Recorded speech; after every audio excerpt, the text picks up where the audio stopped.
Awaken your spirit chosen ones. Some truths don't arrive with warning signs, they arrive disguised as jokes. That's the strange thing about life. The moment you say something casually, almost playfully, that's the moment life decides to take you seriously. There's an old psychological finding that people reveal more truth in their jokes than in their explanations, and you proved it without even trying. You said it with a grin, throwing it out like a harmless comment, and everyone around you relaxed because they assumed you were just being dramatic, ridiculous, or you as usual. But now there's a shift they didn't see coming, a shift that has them blinking twice, replaying the moment you said it, and wondering if you somehow saw the future while they were too busy laughing. It's funny how people treat your words like decoration, until those same words start growing legs and walking into reality. Suddenly, the joke isn't a joke. Suddenly, that harmless line has turned into a full-blown prophecy, and everyone who dismissed you is scrambling for emotional seatbelts. It's almost comedic if you think about it. You drop one casual statement and unintentionally trigger a psychological earthquake. Now they're acting like they were always supportive, rewriting history at Olympic speed, because the truth is catching up a little too fast for their comfort. And that's what this topic is really about. How people lose their balance when the version of you they mocked becomes the version of you they can't ignore. How a single playful statement, once brushed aside, turns into reality so undeniable that they're left stunned, confused, and honestly a little embarrassed. This isn't just an intro. This is the moment the joke stops being entertainment and starts becoming evidence.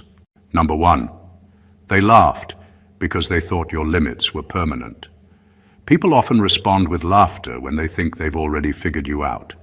Their laughter wasn't just entertainment, it was confidence. Confidence that you would stay exactly where you were, doing exactly what they expected. They saw your joke as proof that you didn't take yourself seriously, and it reassured them.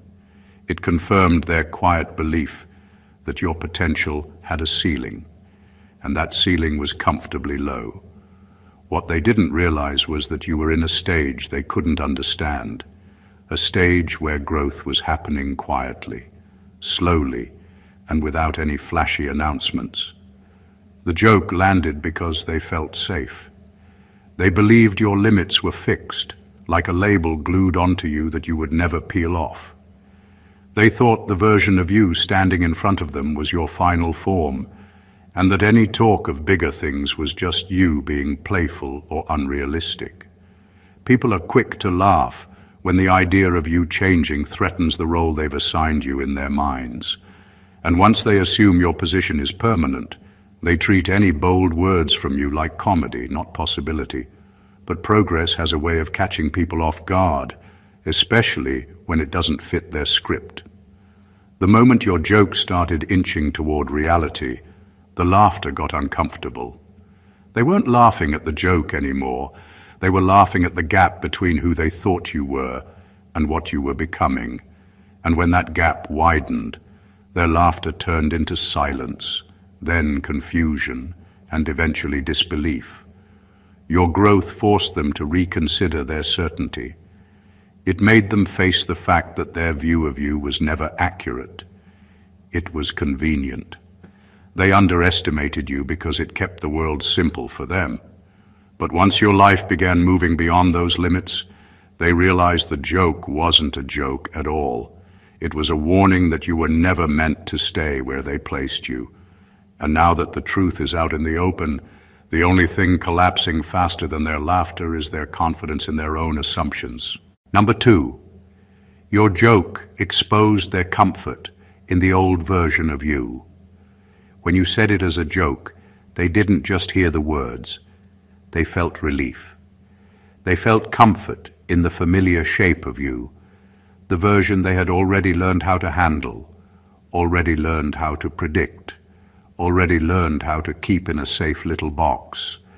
Your joke fit perfectly into that box, and so they laughed, not because it was funny, but because it reassured them that nothing was changing, that their understanding of you was still intact.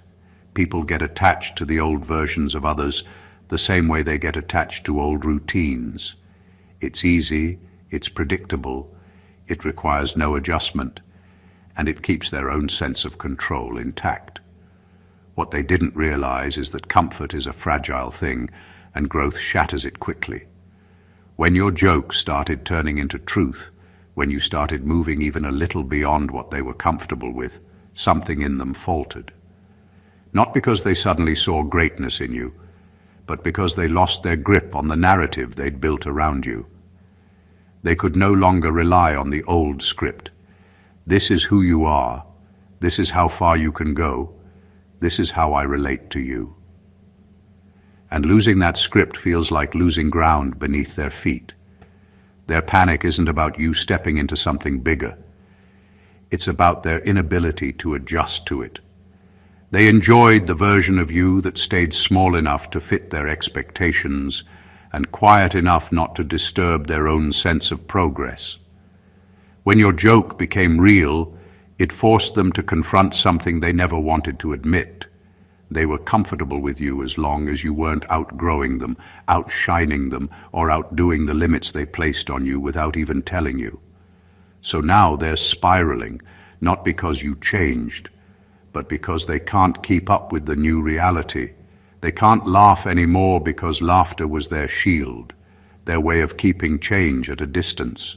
Without that shield, they're standing in the open, feeling exposed, feeling unsure, feeling like they're no longer entitled to the same access, the same closeness, or the same influence they once had. In the end, it's not your growth that rattles them. It's the collapse of the comfort they built on a version of you that was always meant to evolve. Number 3, you didn't surprise them. You destroyed their narrative. When you spoke those words, they didn't treat them like a prediction or ambition. They treated them like a punchline. And because they believed it was just a joke, they tucked it neatly into the story they already told themselves about you. Humans love their stories, especially the ones that make their world feel predictable. They decide who you are, what you can do, and how far you'll go long before you ever get a chance to prove them wrong. So when you started turning that joke into reality, it wasn't shock they felt. It was collapse. The little storyline they built to keep everything simple suddenly fell apart in their hands, and they didn't know how to respond to that kind of chaos. People don't get rattled by success. They get rattled by being wrong. Being wrong is fine when it's about something small, something replaceable. But being wrong about a person, about their potential, their ambition, their future, that hits deeper because it forces them to question their own judgment. When your progress revealed that their entire assessment of you was built on comfort instead of truth, it shook them in a way they weren't prepared for. The funny part is that you didn't do anything dramatic. You didn't come back with fireworks or speeches or grand declarations. You simply kept working, kept showing up, kept proving, quietly at first, then unmistakably, that their narrative had no foundation. And that's what terrified them. Not the achievement itself, but the realization that they had been writing a story with you in it without ever checking if it matched the reality you were living. Now they're staring at a version of you they can't explain with the old excuses or casual jokes they once used. They can't lean on the comfort of, "I knew it was impossible," or "they're just dreaming," because the evidence is standing right in front of them, refusing to be laughed off. When someone destroys a narrative without even meaning to, it leaves the people who depended on that narrative feeling unmoored, like they've lost their place in a book they thought they understood. So no, you didn't surprise them. You simply revealed how fragile their certainty always was. Number 4, they weren't doubting your joke. They were protecting their perception. When they brushed off what you said, it wasn't really about the joke. It was about keeping their own picture of you intact. Doubt was never the real emotion in the room. Comfort was. People hold on to their perceptions like life rafts because those perceptions tell them who you are, how close they can get, how much they need to take you seriously, and how much they can afford to underestimate you without consequences. When you spoke those words, they didn't hear ambition or truth. They heard something that threatened the stability of the identity they built around you. And instead of adjusting, they defended it.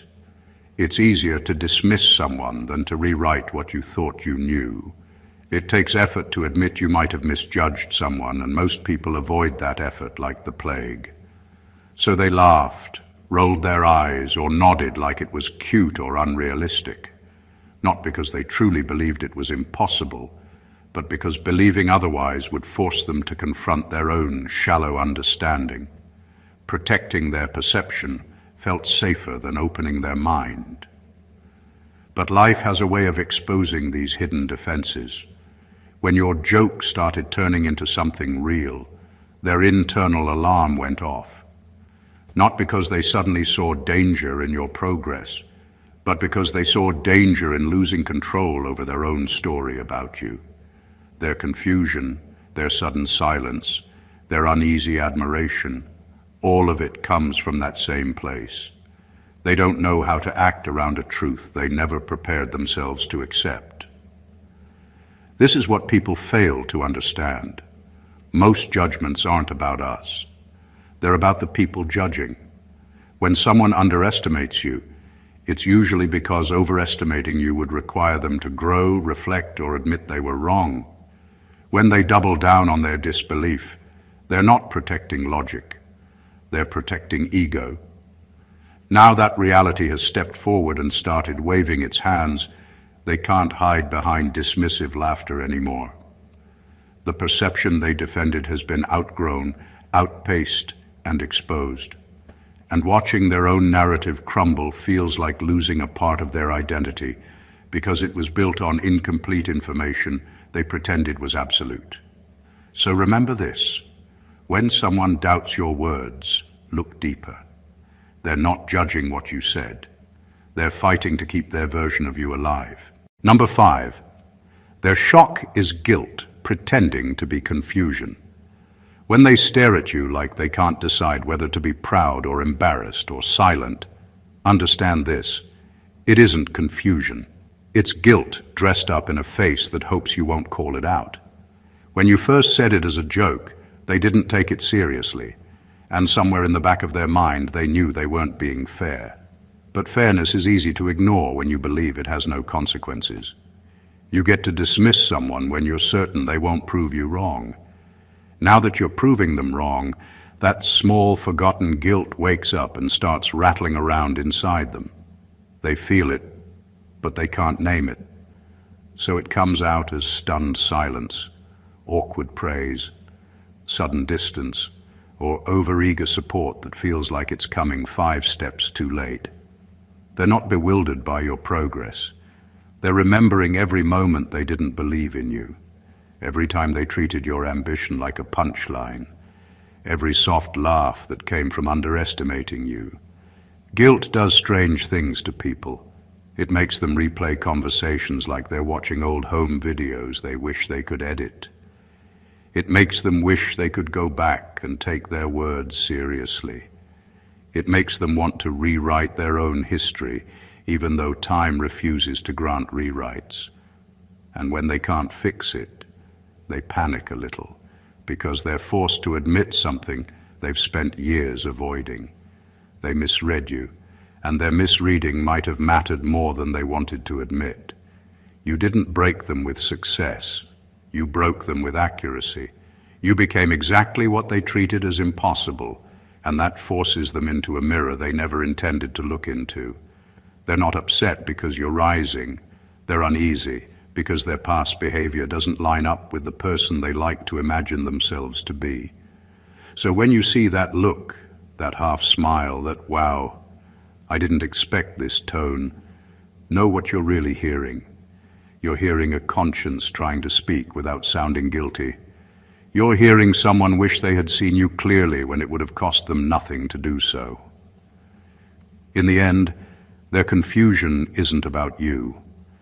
It's about them realizing too late that they underestimated something they should have respected from the start. Number 6, they're not scared of your progress. They fear your memory. When people get uneasy as you start rising, it's rarely about what you're becoming. It's about what you might remember. Progress is easy to cheer for when it stays abstract. But progress tied to memory? That's when people start feeling exposed, because memory has a way of holding on to things they wish would fade. When you first spoke that joke, they dismissed it casually, like it was nothing more than entertainment. They weren't thinking about consequences, about how those little dismissals add up, about how a pattern of underestimation leaves marks even when it looks harmless on the surface. They assumed you would forget, or forget to care, or forget how their words shaped the space between you. But you don't forget easily, and that's what unnerves them. People can handle being wrong. They can't handle being remembered, because memory turns mistakes into accountability. Memory turns careless words into something they can't pretend never happened. When they see you climbing, improving, proving yourself, they start wondering, does he remember how I treated him? Does she remember the laughter, the doubts, the jokes at their expense? Does this success come with a long shadow I can't outrun? It's a quiet fear, but it's powerful. It's the fear of being seen clearly after years of hiding behind casual disrespect or low expectations. It's the fear that the person they underestimated might one day hold those moments up like evidence, not out of revenge, but out of honesty. And honesty, when it reveals truth, can feel sharper than anger. What they're really realizing is this: progress doesn't erase the past. It throws it into daylight. And when the past becomes visible, it stops being something they can ignore or rewrite. They can't pretend they were always supportive, always kind, always aware. Your memory forces a confrontation they never wanted. So no, it's not your success that scares them. It's the possibility that you remember more than they hoped. It's the possibility that the person who grew is also the person who noticed everything, even when it wasn't spoken aloud. And that kind of awareness can make anyone uneasy, especially those who built their comfort on underestimating you in the first place. Number 7, your evolution exposes their stagnation. There's something painfully honest about watching someone grow when you've been standing still for too long. Your progress isn't just a good thing for you, it becomes a mirror for them, and mirrors have a way of revealing what people would rather pretend isn't there. When you start moving, learning, improving, building something real, it highlights the gap between who you're becoming and who they've allowed themselves to remain. And that gap can sting more than they'll ever admit out loud. People like to pretend they're fine with other people succeeding, but deep down, most of us measure ourselves against the people we know. It's human. When someone in your circle starts rising, it forces a silent comparison. Am I moving too? Or have I been using comfort as a substitute for progress? And if the answer isn't flattering, it hits like cold water on bare skin. This isn't jealousy in the dramatic sense. It's recognition. Recognition that time has been passing, choices have been dodged, and potential has been left sitting unused like forgotten luggage in a corner. When they laughed at your joke, it wasn't just dismissal. It was reassurance that you weren't going anywhere. Your evolution took that reassurance away. It rewrote the rules. It told them without speaking that staying in the same place is no longer invisible, no longer harmless, no longer something you can hide behind jokes and excuses. Growth has that effect. It forces honesty onto people who weren't ready for it. The result is panic dressed up as confusion, or defensiveness, or sudden emotional distance. They can't admit that what really bothers them is not what you're achieving, but what their lack of movement says about them. They feel obligated to save face, to act like they're above it, like they always knew or like it doesn't matter. But inside, they're feeling the weight of the truth they ignored for years.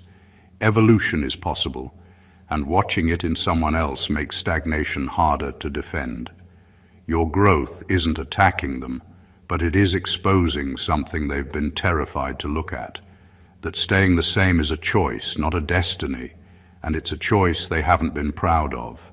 So when they squirm, when they pull back, when they can't meet your eyes, remember, it's not you they can't handle. It's what your progress reveals about the life they haven't lived yet. Number 8, they supported you when they thought it was fictional. There's a special kind of encouragement people hand out when they believe it costs them nothing. When your goals sounded like fantasy, when your joke felt like harmless dreaming, they could cheer you on without ever having to confront what it meant. It's easy to say, go for it, when you're certain the dream will stay safely out of reach. It's easy to clap when the story can't possibly rewrite their own reality. Fictional ambition doesn't threaten anyone, it entertains them. But the moment ambition stops being fictional, the tone changes. What once felt like a cute little idea suddenly starts demanding seriousness, commitment, sacrifice, and proof. And those are things people can't support casually. Now your dream isn't a story anymore. It's a force. Now your growth isn't something they can cheer from the sidelines with a smile and a laugh. It's something they have to measure against their own choices. When they told you they believed in you, they weren't lying. They just weren't believing in the same version of reality you were building. They were believing in the safe, imaginary version where nothing actually shifts, where they can stay comfortable and you can stay harmless. But once you stepped out of that imaginary space and into action, their support started to rust because it was built on fantasy, not on courage or understanding. Now they're confused because the rules changed without warning. They thought supporting you meant enjoying the idea of you succeeding, not dealing with the consequences of you actually succeeding. Real success demands recalibration. Relationships shift, expectations crumble, roles evolve, and people get left feeling like extras in a story they once thought they were co-writing. So when they pull back, when they get quiet, when their enthusiasm feels forced or hollow, it's not betrayal, it's revelation. They're realizing that supporting a real person with real momentum is harder than supporting a character in a daydream. They liked the version of you that could never compete with their own stagnation. They didn't know how to love the version of you that started becoming undeniable. In the end, their support wasn't about you. It was about the comfort of believing you would stay a possibility instead of becoming a fact. Number 9, your joke was the truth you weren't ready to claim. Sometimes we say things lightly because we're afraid of saying them seriously.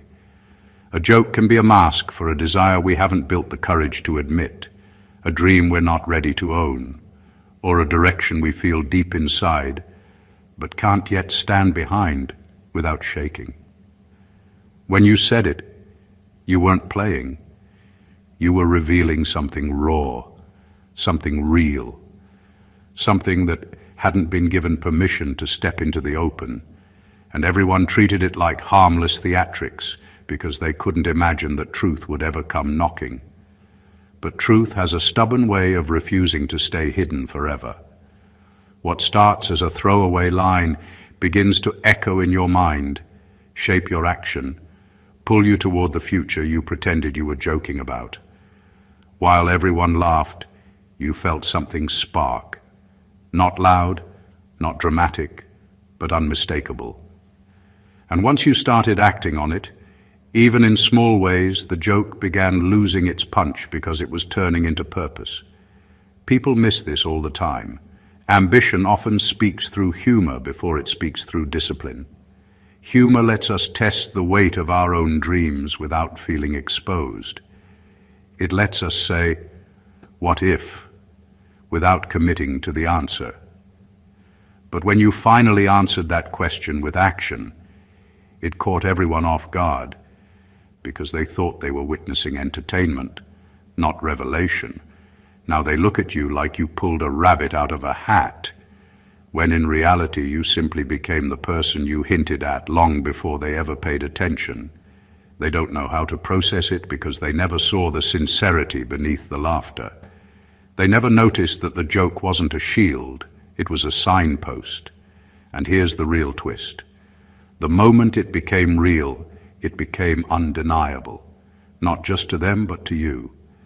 Claiming it turned the dream into responsibility, responsibility into progress, and progress into proof.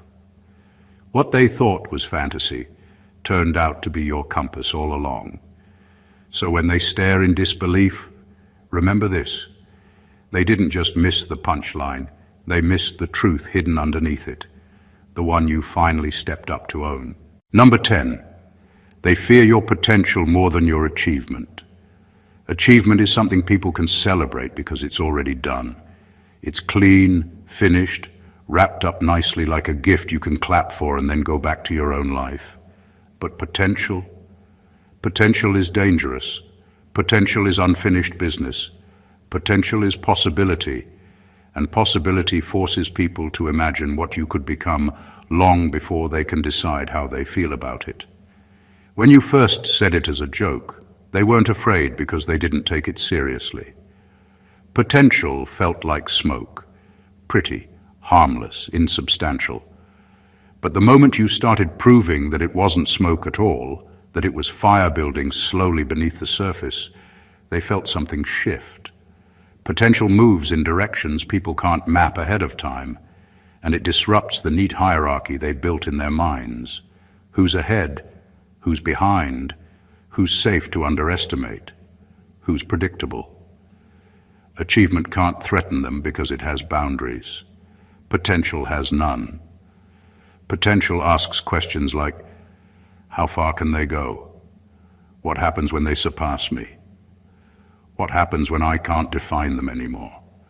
And those questions scare people more than they admit because they expose insecurities they've been ignoring for years. Nobody panics when someone reaches a goal. People panic when they realize the goal they reached wasn't even the beginning. Your potential forces them to confront their own unused potential, their own postponed dreams, their own comfort zones dressed up as destiny. When they see you moving, improving, stacking wins, building momentum, it reminds them of all the things they could have pursued and didn't. That reminder hurts in a place achievement never reaches. So their reactions, the disbelief, the sudden distance, the defensive jokes, the "wow, didn't expect that" comments, all of it isn't about what you've done. It's about what you might do next. It's about the future they can't control and can't predict and can't fit into the old story they told themselves. Potential is a mirror without a frame. It shows people not just who you might become, but who they might have been if they had been brave enough to try. That's why they fear it. Because potential doesn't just change your life. It forces everyone watching to question their own. Number 11. They preferred the version of you that needed their approval. There's a certain comfort people feel when they believe you're still looking to them for validation. It gives them relevance, importance, a sense of influence they can hold on to like a badge. When you're still seeking approval, they get to shape your choices with their comments, their doubts, their encouragement, their little jokes that double as judgments. In that space, you're predictable, manageable, and safely within the orbit they can understand. But once you stop needing that approval, once you start moving because you know where you're going, something in them breaks quietly. Not because they hate your independence, but because your independence removes a role they've been playing without ever earning it. The version of you that needed their nod gave them purpose. The version of you that no longer needs it reminds them they never had that power to begin with. When you said it as a joke, they felt safe because it confirmed their assumptions. You weren't serious, you weren't capable, you weren't a threat to the stability of their influence.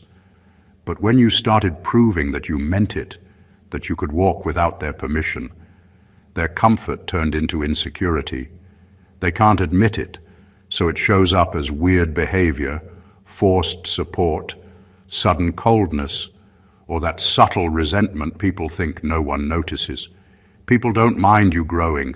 They mind when your growth stops orbiting around them. They preferred you small, not because small is better, but because small is easier to feel superior around. When you step out of that, when you stand on your own without checking back for applause or reassurance, they're left feeling unnecessary, and unnecessary is a feeling humans avoid at all cost. What you did wasn't just succeed. You outgrew a dependency they didn't realize they were leaning on. You became someone who defines their own worth, their own direction, their own standards. And that kind of autonomy exposes a truth they don't want to look at. Their approval was never something you needed, only something they enjoyed giving. So when they act shaken or distant or overly dramatic, remember this: they're not losing you. They're losing the version of themselves that felt important because you hadn't yet discovered your own power. Number 12. Your progress isn't embarrassing them, your irrelevance is. When people get uneasy watching you move forward, it's not because they're ashamed of you or intimidated by your success. It's because they suddenly realize they don't matter to the future you're building. And that discovery hits harder than any public achievement ever could. Humans crave relevance. We want to feel like we have a role in someone's story, even if it's a tiny one. When you're rising in ways they never predicted, they're forced to confront a truth they've been able to avoid for years. Their presence in your journey was optional, not essential. When you were smaller, when you were still figuring things out, they could feel involved. They could give advice, make jokes, critique, encourage, dismiss. All of it created an illusion of importance. They were part of the narrative because you hadn't yet written your own. But progress changes authorship. When you take ownership of your direction, when you stop using their opinions as milestones, when your path turns away from the comfort zone they occupy, they get pushed to the margins without any hostility, without any drama, without you even saying a word. What embarrasses them isn't that you're doing better. It's that they can't pretend their influence still matters. This hits the ego in a way failure never does, because failure lets them stay relevant through sympathy or advice. Success removes those tools. Success forces them to admit that their role was mostly noise, commentary without impact, presence without purpose. And when they feel irrelevant, they panic, because relevance is tied to identity. Without it, they feel like background characters in a story they thought they were co-starring in. So they get defensive, they get distant, they get strangely competitive, or they suddenly rewrite their own history to make it seem like they always believed in you. None of it is about you. All of it is about saving face in a moment where the truth is standing too close to ignore. You don't need them anymore, and they never actually earned a permanent place in your progress. This isn't cruelty. It's reality. When you grow, you don't just leave people behind. You reveal who was walking with you and who was only comfortable standing near you as long as you stayed the same. Number 13. Your growth didn't embarrass them. Your accuracy did. When someone laughs at you, they're not just laughing at the joke. They're laughing at their own confidence in understanding you. They believe they can read you like a book, page after page, predictable and safe. They feel smart, even superior in their assumptions. But when your growth lines up perfectly with something they dismissed, It's not embarrassment they feel. It's humiliation, the kind that stings because it exposes how little they actually understood. Accuracy is dangerous to people who mistake assumptions for truth. When you say something that sounds impossible and then slowly, steadily, undeniably make it real, you pull the rug from under their certainty. They can't hide behind "I didn't know" anymore, because you gave them the information. They can't pretend they were misled, because you told them exactly what you were aiming for, even if you said it with a smile and a joke. What they can't stand is the realization that their whole analysis of you was built on convenience, not clarity. They weren't reading you. They were reading what they wanted to believe. And when reality contradicts that belief, it feels like being caught talking loudly in a room where no one is listening. The room goes quiet, and suddenly every misplaced assumption echoes like a mistake they can't unhear. Your growth becomes a kind of proof they can't argue with. You didn't become impressive by surprise. You became impressive by being precise, by being aligned with something you stated long before they bothered to take it seriously. It forces them to confront a deeper truth. They weren't judging your potential, they were judging their own comfort. So they get defensive, they get awkward, they get overly supportive, or they get strangely absent. None of those reactions come from pride or jealousy or even insecurity alone. They come from being shown in living color that they were wrong in a way they never expected to be shown. Accuracy can't be laughed off. It can't be dismissed as coincidence. It can't be explained away. When someone's reality proves them right, it exposes every careless assumption around them. And that kind of exposure is something people never prepare for, not because it's harsh, but because it's true. Number 14. They laughed because you were early. They're shocked because you were right. There's a special kind of loneliness in being ahead of the moment you're standing in. When you said it as a joke, you weren't being dramatic or silly. You were speaking from a place they couldn't access yet. They laughed because the timing didn't match the truth. Early truth always feels like nonsense to people who can only understand what they can already see. They weren't laughing at you. They were laughing at the gap between where you were and where you knew you were going. People trust what they can measure. They trust what is already visible. They trust what fits inside their timeline, not yours. So when you spoke that line, they treated it like fantasy because, at that moment, it was invisible to them. Early vision is indistinguishable from imagination to anyone who hasn't trained themselves to look beyond the present. But time has a way of turning invisible things into undeniable things. When your actions started catching up to your words, when the joke started turning into evidence, suddenly the same people who couldn't take you seriously started losing their composure. Not because you changed, but because they were forced to accept that you saw something they didn't. And there is no feeling more uncomfortable than realizing someone understood their own trajectory better than you did, especially when you thought you understood them perfectly. They're shocked because being right exposes them in a way that being successful never could. Success can be explained away as luck, timing, connections, or coincidence. Being right exposes judgment. It exposes perception. It exposes how shallow their understanding really was. The truth is this: people don't punish you for dreaming. They punish you for dreaming before they can imagine it too. When you're early, you look foolish. When you're right, you look unstoppable. And the combination of those two is something most people can't handle without losing their emotional footing. They can't laugh anymore because laughter would admit they misread you. They can't dismiss it because reality is staring them down. They can't take credit because they never saw it. So they do the only thing they can do. They stare, they stumble, they scramble, and they finally understand that what they called a joke was always a forecast they failed to read. In the end, This isn't really about jokes or success, or even proving people wrong. It's about truth, the kind that hides in plain sight until life forces it into the open. It's about how people react not to who you are becoming, but to what your becoming reveals about them.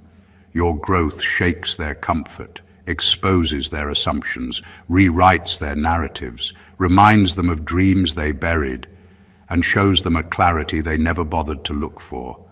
When they laugh, it's not always cruelty. Sometimes it's fear disguised as humor. When they panic, it's not always jealousy.